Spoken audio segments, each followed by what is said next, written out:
Hello everyone. As you all know, my name is Albina, and today I'm going to be talking about something I found really interesting in the Bible. First of all, I'd like to apologize that I don't do this as often as I would have loved to. But hey, we are doing this. So I'm actually going to be talking about the book of Daniel. It was Pastor Mildred that sent me to the book of Daniel after a post she had made, and I just went to read it all over again, and something different, struck me as I read it. You see, in Daniel 2, the king had a very terrible dream, and he was upset about the dream. He demanded from his sorcerers and his enchanters and his magicians that they should come and not just interpret the dream, but also tell him what he had dreamt. And these people were like, hey, nobody can. It's only God that can reveal your own dream to you. And we know how the story goes. Eventually, Daniel prayed, and God revealed this dream to him, and he went to King Nebuchadnezzar and told him the dream and also interpreted the dream for him. So now this brings me to the title of my message. It's called Fickle People. We know people are so fickle. They are so fickle. Okay, let me just move on to why I'm even making this note at all. So, verse 47 says, the king said to Daniel, truly, your God is the greatest of gods, the Lord over kings, a revealer of mysteries, for you have been able to reveal the secret. And at this point, we see that a miracle has happened. Not just did the miracle happen, the king also acknowledged that something supernatural has happened. And he even admitted and acknowledged that our God is a good God.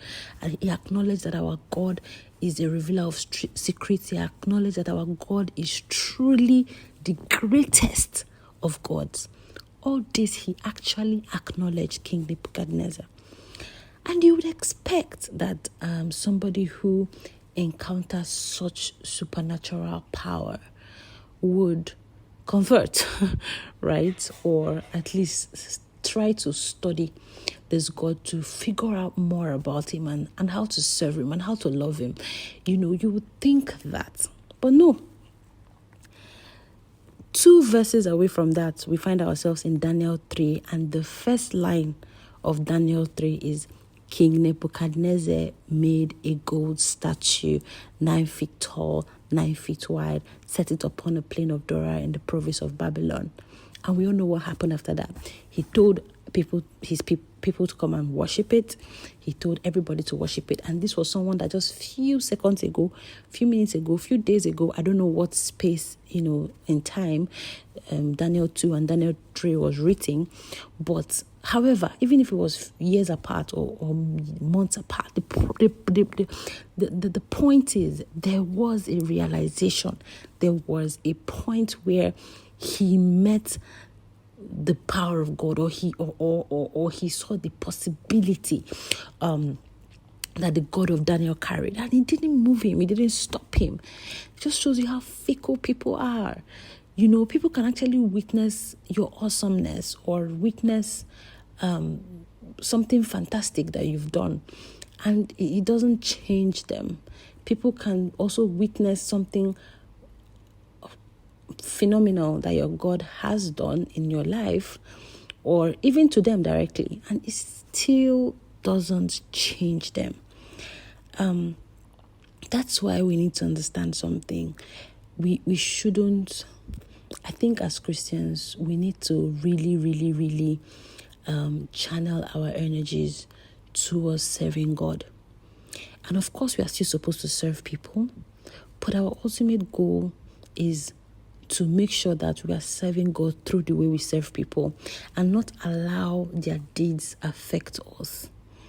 Because you would think that after this kind of thing, then you'll be like, Haba, God, I just showed God, you just showed yourself. And why does King Nebuchadnezzar not see that you're a God? Even after he said with his own mouth that you're a great God, and then all of a sudden he still wants to worship idols. All of a sudden he still wants to do these things, right? So people are fickle. People can't be trusted, but God can be trusted. So you shouldn't let the reactions and actions of human beings determine your faith, determine your life. Your life as a Christian should be anchored on God. You shouldn't let your future be determined by a human being. You shouldn't make life decisions based on people's opinions, because this is a king that had a clear revelation of who God was, but he didn't change what he did next. So what makes you think that somebody can make you make a life-changing decision only for them to change their mind in the next second? So make sure that when you make decisions about your life, it's between you and your God, and not from a fickle perspective of another human being, because people are very, very fickle. And as we serve God and we serve humanity, we should not be swayed or discouraged by the fickleness, if there's any word like that, of human beings. We shouldn't be discouraged by their inability to retain the realities of the God that we serve. Those type of things shouldn't deter us from being consistent with the awesome God that we serve. Thank you. I hope this has blessed someone. All right. Bye, guys.